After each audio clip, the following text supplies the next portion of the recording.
bu videonu məşqləri, praktikaları icra etməkdə tənbəllik eləyən yoldaşlar üçün çəkirəm.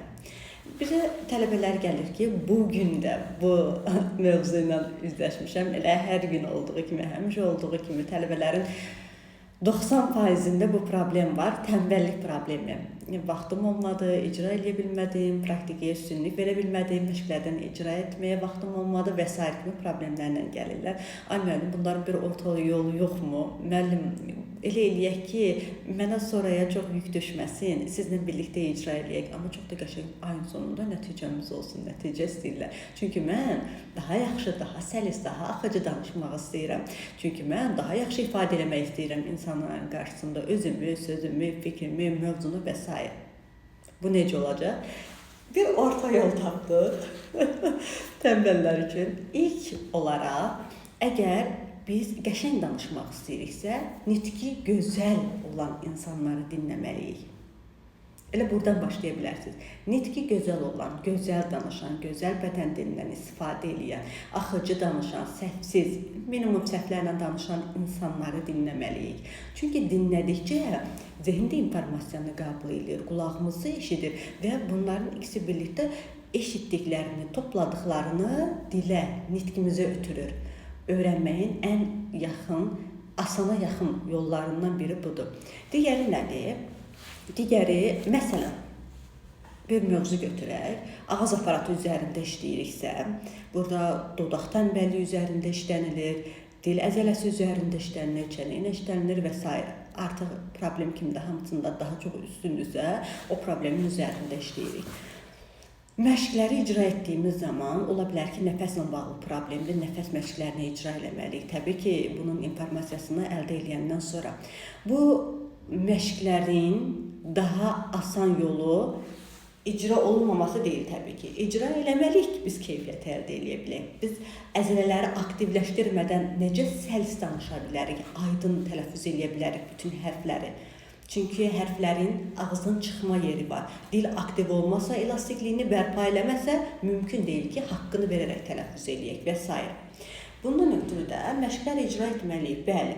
Amma biz tələbələrə sıralama ilə məşqlər veririksə, 1, 3, 5 və s. 10 dənə məşq veririksə, bu demək deyil ki, onunu da oturub oxumalıdır. Onunu da oturub ardıcıllıqla icra eləməlidir. Yox, icra eləmək istəmirsinizsə, vaxtınız yoxdursa, tənbəllik eləyirsinizsə, ola bilər, zehin qəbul eləmir, çox görür, ertəliyir və s.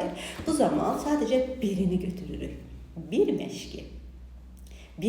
Misal, ən sadə, bir çoxumuzun bildiyi, amma çox da keyfiyyətli olan məşq, dodaq tənbəlliyini aradan qaldırmaq üçün deyəcəm, XU məşqidir. Bəli, çox da sadədir. Heç bir bəhanəsi yoxdur. Əlimdə iş var idi, getdiyim yer var idi, başım qarışdı. Fərqi yoxdur. Harada olsa da istifadə edə bilərsiniz.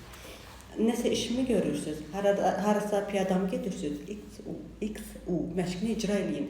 Bizə tələffüz lazım deyil zaten. Bizə ağız aparatının aktiv olması üçün bu dodaqların da aktiv olması lazımdır. Baxın, dodaqlar hərəkət edir, izələlər də hərəkət edir. Yəni, səsi çıxarmadan da bu hərəkəti icra edə bilərsiniz səssiz şəkildə. Sadəcə bir məşqi götürürük, hər mövzuya aiddir bu. Ağız aparatına deyil, bütün bizim sahəyə aid olan mövzuların praktikalarına, məşqlərinə aiddir.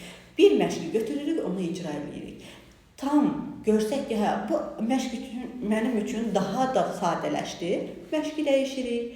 Ola bilər, bir neçə gündən, ola bilər, bir həftə mən icra eləyirəmsə, növbəti dəfə fərqlisini icra eləyəcəm. Sadəcə bir məşqlə də və yaxşı insanları, yaxşı danışan insanları dinləyərək də biz öz nitqimizdə xeyli dəyişikliklər icra eləyə bilərik, həyata keçirə bilərik. Çünki dinlədiyimiz insanların nitqi bizə hopur. Biz də o insanı 5 dəfə dinləmişiksə, mütləq bir sözü bizim dilimizə hopacaq, icra eləyəcəyik. Onun ola bilər səsinin intonasiyası, ola bilər tonu, ola bilər vurğusu, ola bilər istifadə etdiyi çox gözəl kəlmələr, ola bilər bədən dili, jestləri, mimikaları, hər hansısa biri mütləq bizə təsir eləyəcək və yavaş-yavaş biz o insan olmağa başlamırıq, özümüzü tanımağa başlayırıq. Məsələn, mən özümə aid olmayan bir hərəkəti izləsəm belə onu özümdə tətbiq eləməyəcəm. Çünki mənə aid deyil. Mən mənə xoş olan insanları dinləyəcəm.